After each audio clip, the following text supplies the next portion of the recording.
right, let's get started here, girls. Okay. Okay. All right. So, who in here was part of the 10X book review and did the massive action chapter? I think like Yeah. the last part. The last book? Yeah, I was like, this is like a It's the same chapter, yeah. But it's such an important chapter to remember, and I'm glad some of you guys remember. You guys are like, huh? But Blanca remembered that this was basically the same chapter on the other book. Yeah. Okay. That was your favorite word. That was yours too, actually. Yeah. So it's a good reminder of what it takes to be successful. So I love this chapter. So let's go this way. Okay, Blanca, you can go first. Yes. Okay, mine is on page 137, the second paragraph. Okay. When you're not perfect and polished, the only way to compensate is by taking lots of action. You'll find that when you get enough volume going, you don't have to be perfect. You'll never become polished at this career if you've got only a handful of opportunities. The more action you take, the more business you'll have, and the better you'll get at your job. I like this sentence, like this paragraph, because when I started working, I really felt like I was young and I didn't know. I mean, I tried everything really. I didn't feel like I was gonna ever be perfect. So the way I started like working, I just said, well, I'm just gonna do more than others, even though it's kind of like a waste of time. I'm gonna prove myself to, whatever I was doing at that time. So with everything I do, I always do more. I always try to do more, more than anything. And I'm not gonna say more than others because I know other people do more than me, but just so I could learn and get more experience that way. Yeah. So I'll take the call even if it's bad, but I'll learn that way, just to kind of grow. Wow. So that's why I like this one. Very inspirational. I do remember actually, Blanca. Yeah, you were like really for a lot of new people are a little timid because they don't want to make mistakes or they don't know what they're doing. But you just jumped into it, took so many calls, and just learn by making mistakes. Yeah, so many mistakes. You used to call me out on them then. Yeah, but that's how. So that's how I learned. Yeah. That's how you learn. Mm-hmm. But I think that's so true too because some people, I'll, for example, like if I hire somebody with experience or, in other situations too, someone could be at a place for 2 years, but then their experience level is like way less than somebody like that has worked at a really busy office because they have so much more experience with action. So if you're working at a slow office and it's like nothing, well, I've been in insurance for like this many years, but it's like, well, where's, I'm wondering where the knowledge is because they didn't maybe go through all the stuff that happens at a busy office too. So yeah, great way to bring it back and remember that how massive action helped you and it still can. Yeah. Okay, cool. Thank you, Blanca. Okay, Callie, what do you have? All right. Mine's on page 136. What? Oh. So it's under massive action could see problems. Okay. And it's I watched salespeople make a few phone calls, send out a few pieces of mail, then stop to take a coffee break and gossip about the latest news in the local paper. Then they sit down and chatter about how business is slow and how the phone and prospecting don't get them results. If you work the phone the way I do, you know you'd know that the phone does not work. It's the person on the phone who's working. I never sit down to make one phone call, never. Well, yeah, I like that. I was wondering when you're gonna keep going, Well, but it kind of reminded me like of when the internet shuts down on us, and I'm like, oh damn, we're just like complaining about how slow it is, how we don't get no phone calls, honestly, And then I kind of looked up to Laura how she just stayed till like 6 and after 7. I don't even know like how late she stayed, but she was like using her hotspot and how she still made like a huge sale, like $5,000 I think it was that day, or like 9 or something like that. Yeah, it was like for the whole day, yeah. Not for one sale, but yeah. And I was just like, damn, like I could have been putting that massive action into my part, like I probably not the same results, but similar results to like what she got. So you didn't have massive action that day? I definitely did. I think that we did. Okay, well, yeah, that's a good point. Yeah, thanks for being, self-aware and kind of like, bringing that part, remembering that part because that is a great example of just how, I like how it's not the phone that does not work, it's not the person, I think a lot of people I hear like saying that, hey, like getting leads online doesn't work. And whenever I hear that, I'm like, well, maybe it's not that they don't work, maybe you don't work. Yeah. Because it takes a lot of work to actually to call people, you know. Call people, yeah. So, yeah, massive action takes care of a lot of problems. Okay, great, Jazz. What you got for us? Mine's on page 137. At the end, it says projection yields happiness. Most people don't get enough in life only because they never do enough in life. Projection makes people feel good. It almost doesn't matter what you're producing as long as you're doing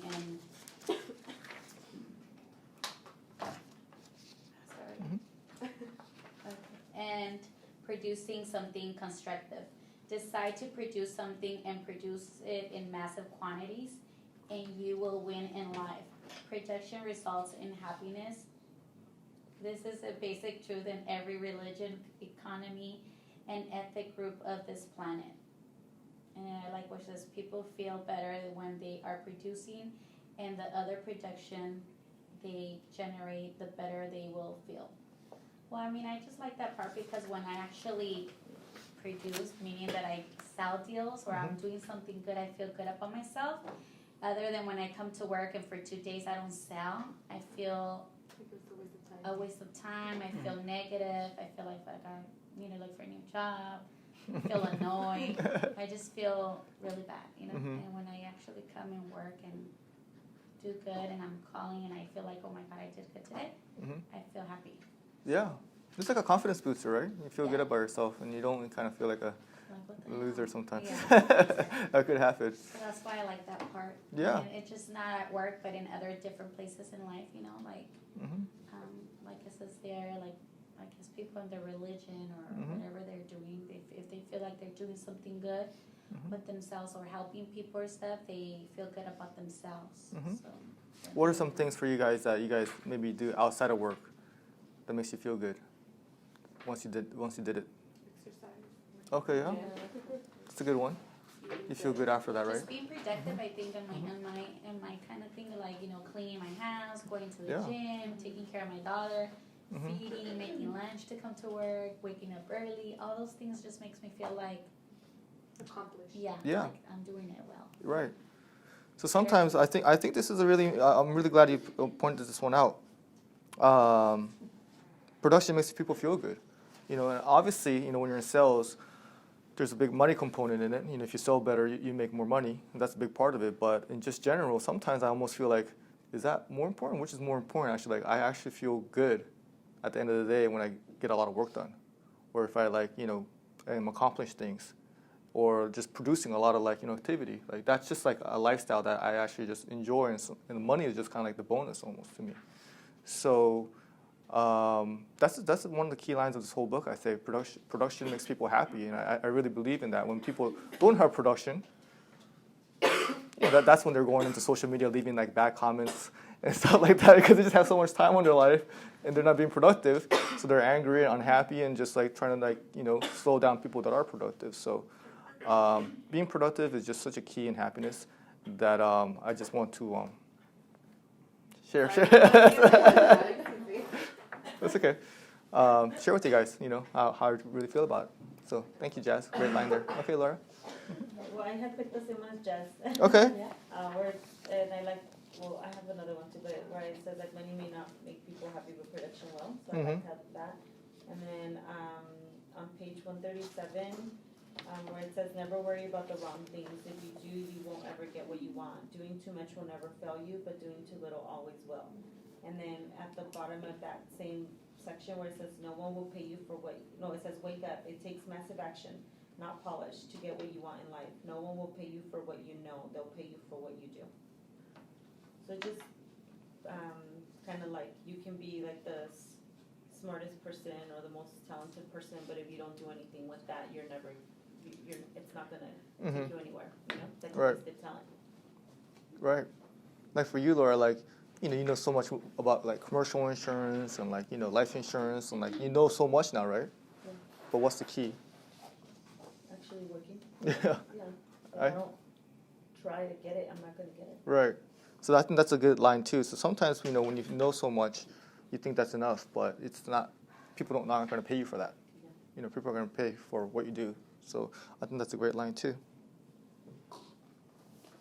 Anybody have any, how about any like massive action that required for you, maybe you two to get some sales results? I always do mass emails. Okay. So, and I even showed Jazz how to do it, Mm-hmm. like how to do mass emails. Mm-hmm. Just when it's low, just doesn't takes 5 minutes of your time Mm-hmm. to do it. That's the BCC way, right? Yeah, the BCC. Yeah. Anybody else does that? Show them how to do it. Oh, yeah? What's that? Well, Like first when I do you- it. I only do it like for the past months. Past months? Not this do- current month. I'll just individuals. But past Okay. months I do. Oh no, like I'll do like this month, like at the end of the month, like I'll do that whole month. Like Mhm. even if you Chan already sent emails, Mm-hmm. I do it again.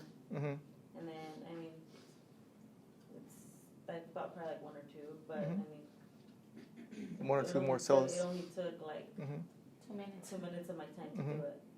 That's when you just email all the leads you have, all in one email, Mm. like a follow-up email. Mm-hmm. Mm-hmm. Yeah, just, but always, staying busy, right? So this chapter is going to be a really good one when it comes to follow-ups. Just, when you're looking for sales, you just have to be all over the place, and really just more activity equals more results. So it's just kind of like something that makes sense, but I think something that maybe most people don't want to hear, because like, people are always looking for the easy way. It's got to be like a shortcut or something like for success. But the answer is just more action. Okay, Marisol. So I actually did the same as Joe, so I'm just going to read another one that I did. Okay. So it's on page 139. It's the first paragraph. Anyone who tells you that you're working too hard is not working hard enough. Unfortunately, such people have given up their hopes of having an extraordinary life. Such people are mediocre, thank you, at best, and have forgotten about the dreams they used to have. Take massive action until you get new problems, at which point you will get new levels of results. I like this because I feel like it's true. Some people, the people that are just watching or like are criticizing you, or like people who are in your shoes are always have something to say, or like always tell you like you're just doing too much or you're working too hard, but they're not in your position, so they don't know like what you're actually doing. Mm-hmm. And I feel like the only way to get anywhere is by taking massive action and being productive. So I really like that paragraph. Yeah. I think one thing that is good about this chapter is that it's already giving you a heads up that once you take massive action, you're going to get some criticism. So that way, it's not a shock. Like, I'm going to work so hard, and all of a sudden people are starting saying stuff to you. Or like you post a bunch of stuff and people are like, stop posting, or like they start hating and stuff like that. They're like, whoa, what's going on? Well, if you already know that's going to happen, and when that happens, you're going to be like, oh, it's a good sign. Yeah. Awesome. Or focusing on you. Right. Yeah. So it's actually a good sign where you take it in a positive way, where some people get so like, hurt by criticism that they kind of stop their level of activity. So by knowing that that's going to happen, it's going to, hopefully happen to us more too, and we get it with the comments now a little bit. Well, these are good signs. These are signs that we were on the right track. They're not signs because some people will look at those signs and be like, oh, I got to slow down. I don't want to get this much attention. But there's a lot of noise in this world, and you got to make attention, and you got to get attention for people to actually know who we are to buy insurance from us. So celebrities, athletes, the top people are the ones that have the most action, but get the most criticism. So it comes with the territory. All right. So let's get some more haters. All right, Sylvia. Mine's on page 135. It's the 4 kinds of action. Okay, good. You can never take enough action in life. You can only take too little.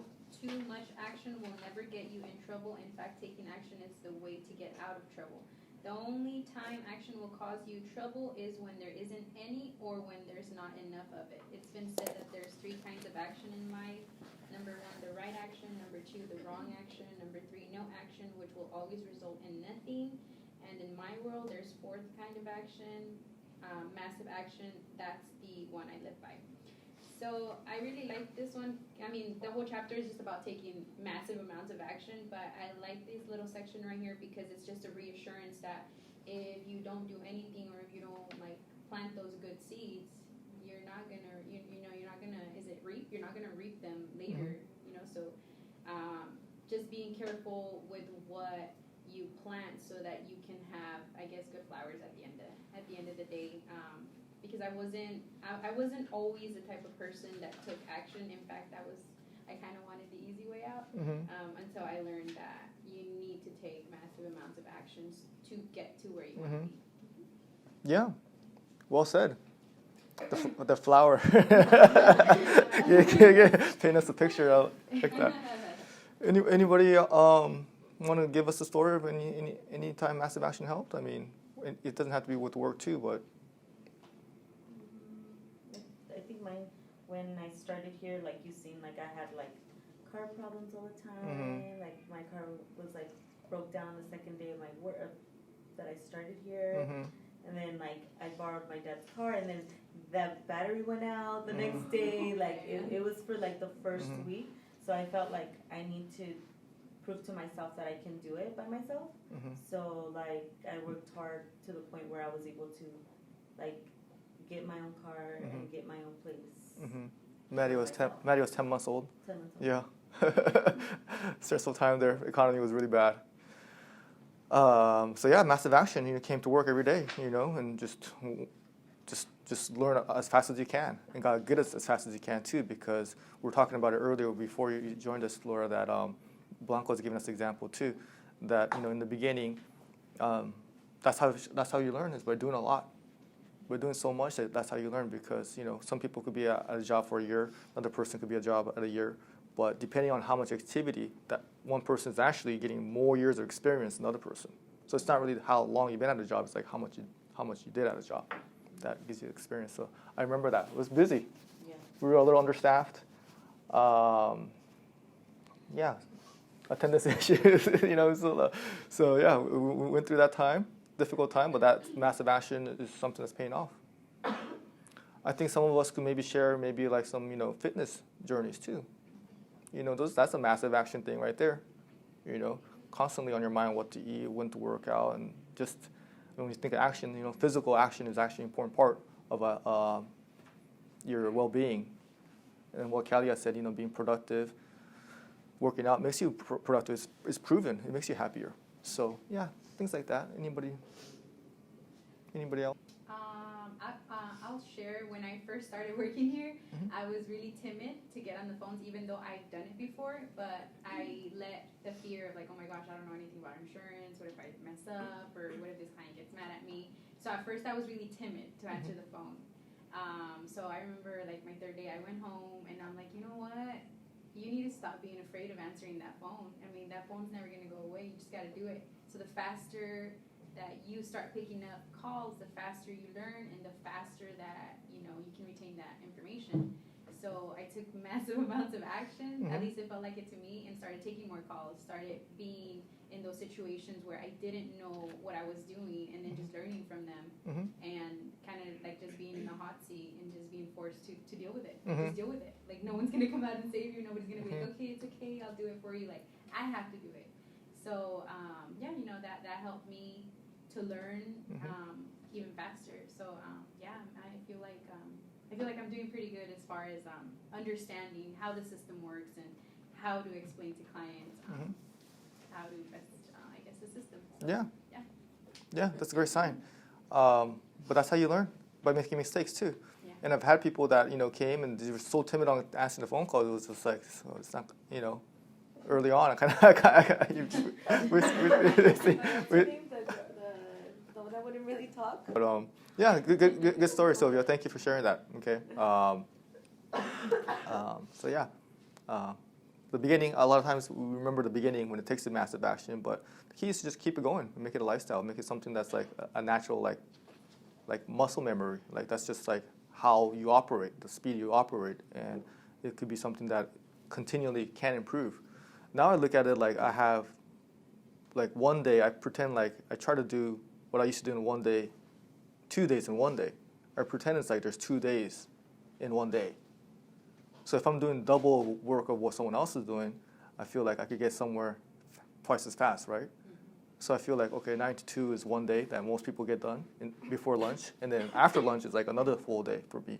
And I look at it as, okay, so if I'm 365 days, if I keep doing that, and on weekends too, so it's like, okay, I'm thinking I'm working out every day, but I'm really like working out every other day. This day I'm taking a break, and then in the afternoon I'm taking a break. So I look at it like one day as 2 days. I split them up like that.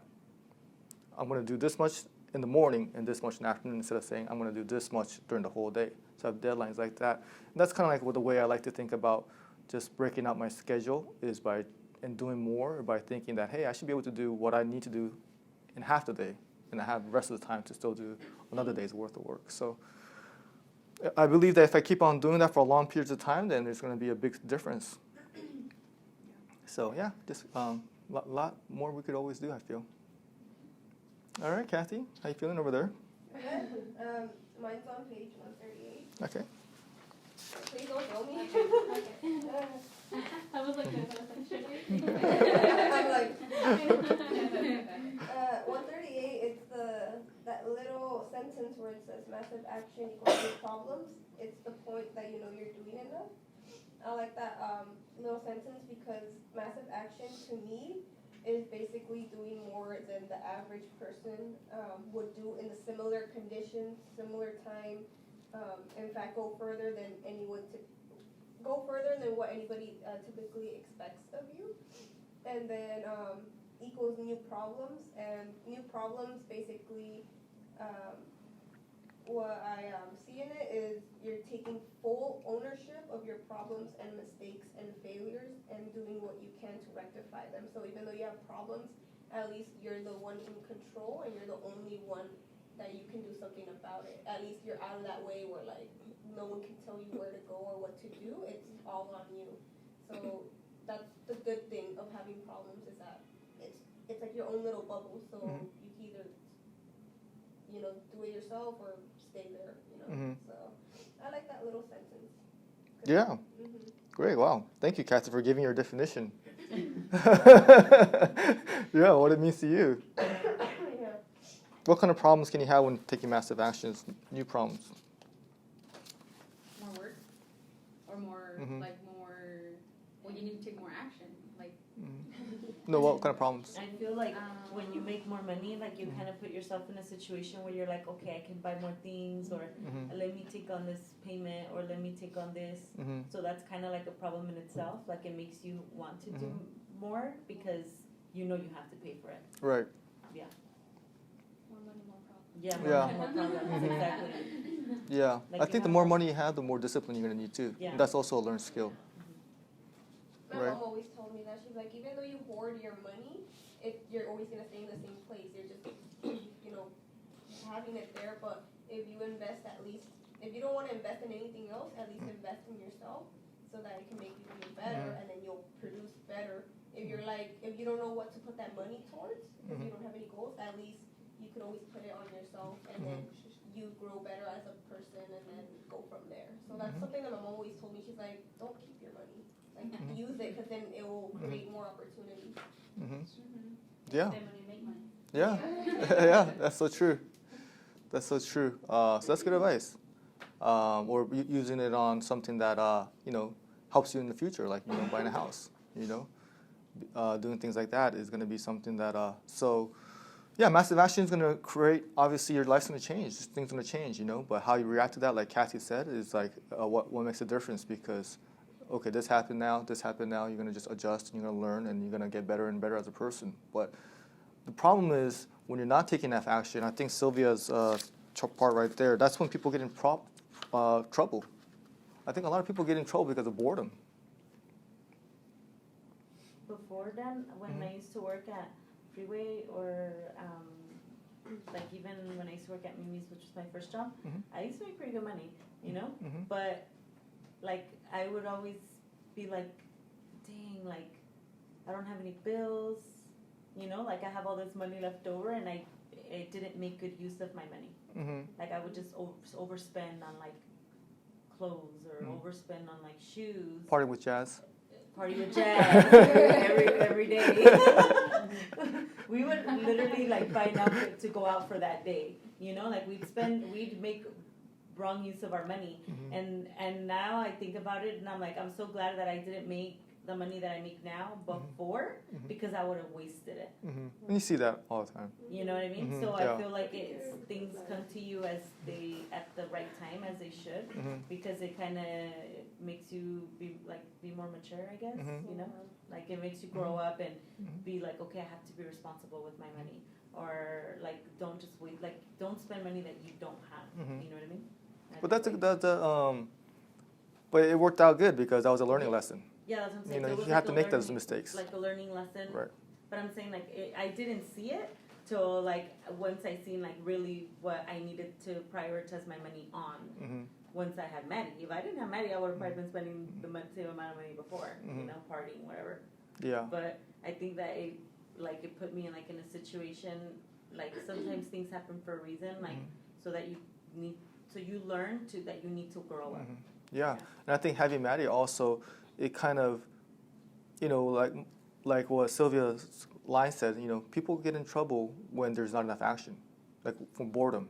Because a lot of times when you have money, you don't have anything to do, then you're going to do stuff. Or if you're really bored, then people start getting into like alcohol and like drugs and like, you know, like boredom really gets you, what's that? Like gangs. Gangs, exactly, yeah, boredom. Sometimes there's nothing productive to do in the neighborhood. Then it's like, oh, at least this is an activity here. Yeah, you I know? was watching a show like this guy and his dad, like they have so much money, huh? Yeah, and the guy has so much money, and his dad was like, I'm just tired, like of like giving and giving, and he's not doing anything, because with all that money that he had, all he was doing was just partying, using drugs, Crashing cars, BMWs. yeah, like nothing. Yeah. And it was because it was so easily given to him. I guarantee you he wasn't happy. No, but and the son even wasn't happy himself. Right. So I'm saying that it got to the point where like it's so when something's given to somebody so easily, I feel like they don't use it. They don't It's like they appreciate, misuse. They Mm. misuse it, or they don't appreciate. That's why I feel like us, like we had it rough when we were younger because there was a lot of us. There was 8 of us, and my dad was the only one working.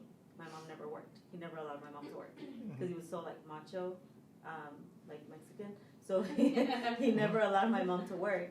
So with us, we were so limited. So everything we got, we appreciated it. So I feel like as you grow up, you kind of it stills in you. Like you appreciate that where your hard work is rewarded, you know, or it pays off eventually. Yeah. So. Yeah. So that's great lessons. Great lessons. So yeah, sometimes it's not even like a money game; it's like a happiness game. You know, and being productive is a part of it. You know, so great lessons that you guys are sharing with your life, and hopefully we could continue to do that because I believe still, you know, no matter what level you get. That's why I feel like I never want to retire. Like that would be so boring to me. I would just want to work. Like even if it was for free, I want to work. His dad, he works. He's going to be 77. Today, his birthday, 77. Oh, cool. And Alex, yesterday, he was like, when are you going to retire? He's like, I'm not going to retire. He's like, if I retire, that'll kill me. He's like, being at work and keeping me active makes me feel younger. It does. It's true. It keeps you thinking and it keeps you doing things. It's just active. It just gives you a purpose. So it's a big part of happiness. Okay, so yeah, staying busy is the way to go. Being bored at work or being not doing anything, that's really the opposite. So just it helps with making money, which helps with being happy too. But in general, being productive is a great feeling. All right, Yi-chan, what you got for us? Pretty much like everyone said like It's good to go at the end too, right? I'm gonna go like the page 133, the first page, Okay. at the bottom. The more I work and accomplish, the better I feel. The less I do, the more tired I feel. When it comes to getting big results and becoming wildly successful, you have to take action in that direction in massive quantity.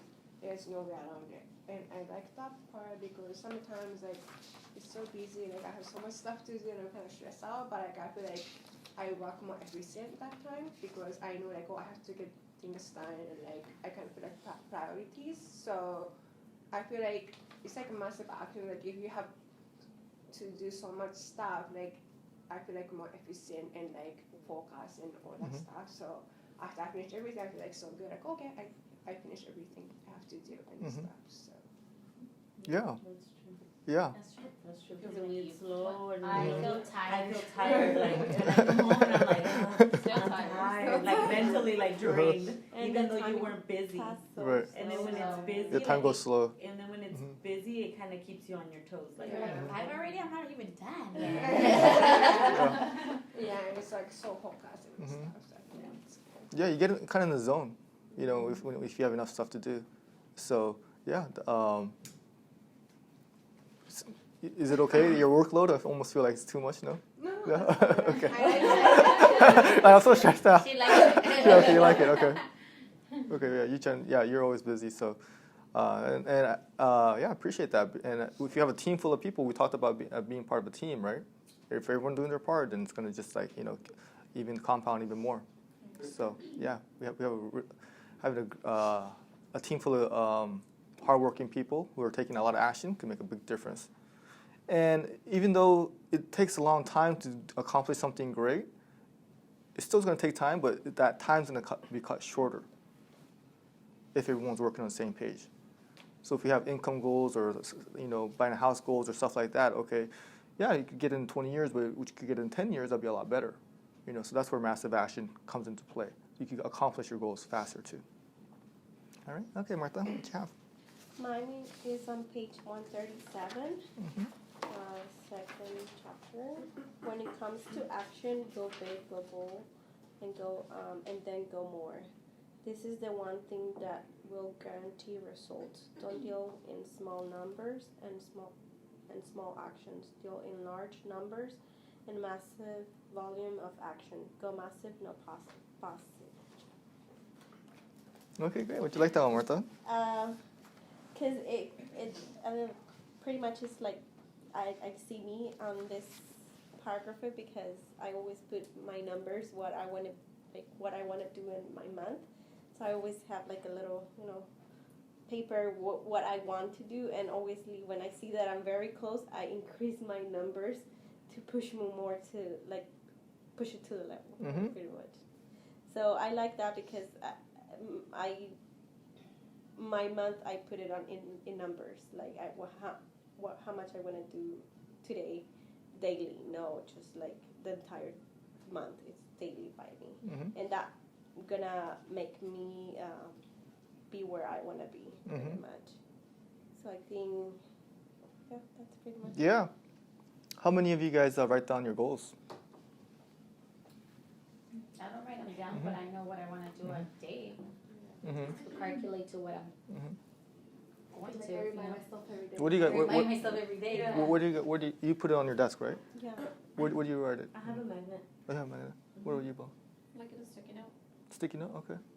I So you can put see on it? my phone. I always change my wallpapers, and I put like a car or sometimes like a view of somewhere I want to go. Oh, okay. Like, I always change my wallpapers because it's something that you need to look at every day, and I always use my phone, so I'm always like checking it. I'm like, and then, yeah. Great. My tattoo.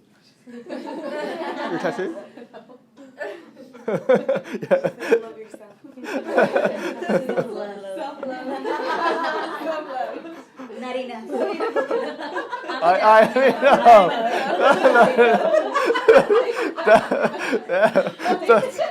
That's a tough tattoo.